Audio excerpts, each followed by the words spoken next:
জিবরিল আলাইহিস সালাতু ওয়াস সালাম আমার সঙ্গে মুহাম্মদ রাসূলুল্লাহ সাল্লাল্লাহু তাআলা আলাইহি ওয়াসাল্লাম সমস্ত নবীদের ইমাম।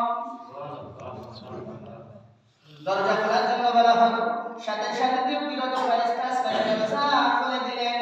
ওয়েলকাম জানালেন, সুস্বাগতম জানালেন, আহলান সাহলান বলেন, আপনার দিন আবার আপনার নবীকে সালাম জানালেন। আল্লাহ রাসূল সাল্লাল্লাহু আলাইহি ওয়াসাল্লাম বলেন, আল্লাহর ফেরেশতা প্রথম আসমানের গেটটা যখন খুলে দিল, দরজাটা যখন খুলে দিল, আমার সাক্ষাৎ হয়ে গেল প্রথম আসমানের উপরে হযরত আদম আলাইহিস সালাতু ওয়াস সালামের সঙ্গে। আদম নবীর সঙ্গে আমার সাক্ষাৎ হলো, মুলাকাত হলো, কথাবার্তা হলো। আশ্চর্য একটা জিনিস আমি লক্ষ্য করে দেখলাম। ওই আশ্চর্য জিনিসটা হলো হযরত আদম আলাইহিস সালাতু ওয়াস সালাম তিনি বসে রয়েছেন, তিনার সম্মুখে অগণিত মানুষের ভিড়। উনি যখন তার দিকে নজর করেন তখন হাসতে আরম্ভ করেন। ওনার মুখের ভিতরে খুশি দেখা যায়, আনন্দিত দেখা যায়। যখন বাম দিকে নজর করেন সাথে সাথে উনি হযরত আদম আলাইহিস সালাতু ওয়াস সালাম আমাদের আদি পিতা কাঁদতে আরম্ভ করেন, চক্ষু দিয়ে পানি ঝরঝর করে ঝরে যায়।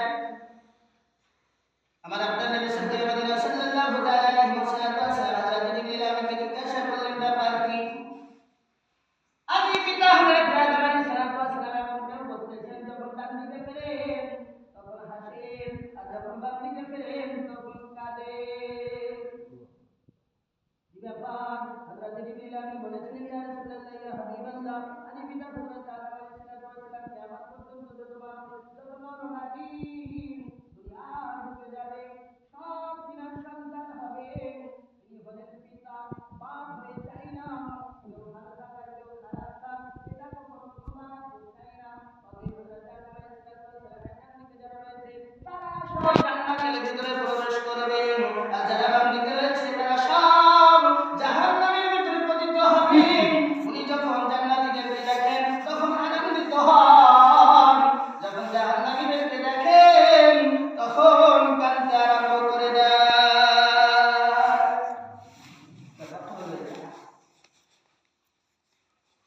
মিলাদে ইসলামে আমার রাসূলুল্লাহ সাল্লাল্লাহু আলাইহি ওয়াসাল্লাম বলেন, প্রথম আসমান থেকে দ্বিতীয় আসমানের মধ্যে সবাই বললাম, যাওয়ার পরে সেখানেও আওয়াজ দিয়ে বলা হলো, জিবরিল আগে বলেন, আমি আল্লাহর ফেরেশতা রুহুল আমিন, আপনার সঙ্গে কে রয়েছে? রাহমাতুল লিল আলামিন নবী রয়েছে। ওনাকে কি ডেকে পাঠানো হয়েছে? জি হ্যাঁ, ডেকে পাঠানো হয়েছে। দরজা খুলে দাও। সাথে সাথে দ্বিতীয় আসমানের দরজা খুলে দেওয়া হলো। আমার নবী সাল্লাল্লাহু আলাইহি ওয়াসাল্লাম আলাইকা ইয়া রাসূলুল্লাহ বলে সম্বোধন করলেন ফেরেশতা। নবী আমার বলেন, দ্বিতীয় আসমানে যখন আমি জিবরিল মিকাইল হাজির হয়ে গেলাম, ওই দ্বিতীয় আসমানে হযরত ইসা আলাইহিস সালাতু ওয়াস সালাম এবং হযরত ঈসা পয়গম্বরের সঙ্গে মুলাকাত হয়ে গেল। কথাবার্তা হলো, আলাপ আলোচনা করা হলো। তারপরে ওখান থেকে দ্বিতীয় আসমানে চলে গেলাম। দ্বিতীয় আসমানে হযরত ইউসুফ আলাইহিস সালামের সঙ্গে সাক্ষাৎ ঘটে গেল। তারপরে চতুর্থ আসমানে চলে গেলাম, ওখানে হযরত ইদ্রিস আলাইহিস সালাম এবং হযরত হারুন আলাইহিস সালামের সঙ্গে সাক্ষাৎ ঘটে গেল। তারপরে 6 নম্বর আসমানের দরজা খুলতে বলা হলো। 6 নম্বর আসমানে যখন প্রবেশ করলাম তখন হযরত মূসা আলাইহিস সালামের সঙ্গে আমি নবী আমার সাক্ষাৎ ঘটে গেল।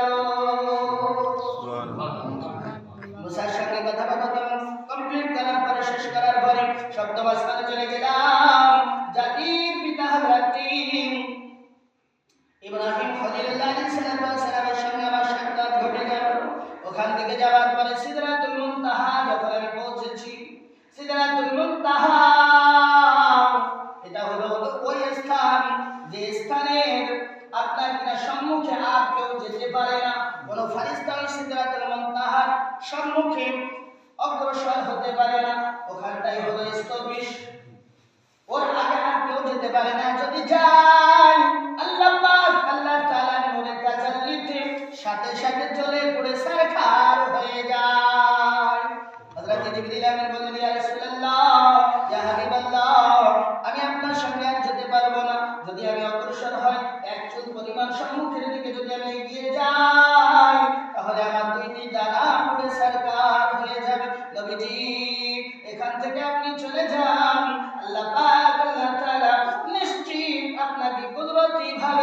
আপনার পথ প্রদর্শন করিয়ে দেবে, পথ দেখিয়ে দেবে, ব্যবস্থা করে দেবে। মিল্লাত ইসলামে আমার রাসূল পাক সাল্লাল্লাহু তাআলা আলাইহি ওয়াসাল্লাম বলেন যে ওখান থেকে আমি বাইতুল মামুর লামাকা আল্লাহ পাক আল্লাহ তাআলা আরশে পৌঁছে গেলাম। সশরীরে আমি আল্লাহ পাক আল্লাহ তাআলা নূরানি চেহারা মুবারক আমি দেখলাম। আল্লাহর সঙ্গে আমার সঙ্গে কথা বা কথন হলো এবং আল্লাহ পাক আল্লাহ তাআলা জিবরিল আলাইহিস সালামকে দিয়ে বললেন, আমার রাসূল হলো আমার মেহমান, আমার হাবিব হলো আমার মেহমান, তাকে জান্নাতটাকে ঘুরিয়ে দেখিয়ে দাও, জাহান্নামটাকে ঘুরিয়ে দেখিয়ে দাও।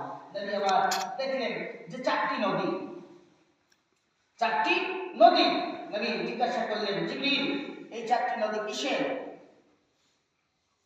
উনি বললেন যে চারটি নদী, দুইটি হলো জান্নাতের নহর আর দুইটি হলো একটা ফোরাত নদী আর একটা হলো নীল নদী, যেটা দুনিয়ার ভিতরে প্রবাহিত হয়ে গেছে। জোরে বলে সুবহানাল্লাহ। রাসূল পাক সাল্লাল্লাহু তাআলা আলাইহি ওয়াসাল্লামের সম্মুখে জিবরিল আমিন নিয়ে এলেন দুধের শরবত, দুধ নিয়ে এলেন, শরাব নিয়ে এলেন, মদ নিয়ে এলেন এবং শরবত নিয়ে এলেন। এই তিনটির ভিতরে আল্লাহ রাসূল সাল্লাল্লাহু তাআলা আলাইহি ওয়াসাল্লাম দুধকে গ্রহণ করেছেন। জোরে বলে সুবহানাল্লাহ।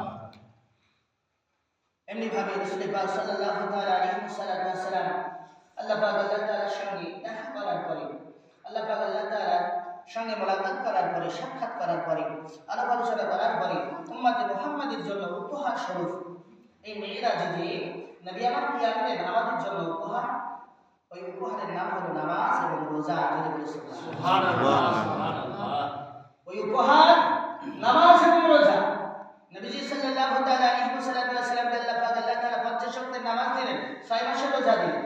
প্রতিমত হযরত মুসার সঙ্গে দেখা, মুসা আলাইহিস সালাম জানেন যে তিনার উম্মতানিরা বেশি ইবাদত বান্দেগী তারা করত না, এজন্য তিনার মনের ভিতরে সন্দেহ জাগলো যে এই 50 ওয়াক্তের নামাজ, 6 মাসের রোজা, ইয়া রাসূলুল্লাহ, ইয়া হাবিবাল্লাহ, আমার উম্মতরা হায়াত পেয়েছে অনেক লম্বা, তারা অনেক বছর পর্যন্ত, অনেক সময় পর্যন্ত বেঁচে ছিল, তারপরও তাদের জন্য এই সংসার করতে যেয়ে তারা বেশি ইবাদত বান্দেগী করতে পারত না, যার কারণে আমার মনে হয় আপনার উম্মতেরা এত হায়াত কম পাবে। আর এই 50 ওয়াক্তের নামাজ এবং 6 মাসের রোজা আমার মনে হয় আপনার উম্মতানিরা এতটা ইবাদত বান্দেগী করতে সক্ষম হবে না। সত্য কথা, 5 ওয়াক্ত সেটাই আমরা করছি, আমাদের কাছে ভারী হয়ে গেছে, আমাদের কষ্টদায়ক হয়ে গেছে, আমাদের কাছে কঠিন হয়ে গেছে।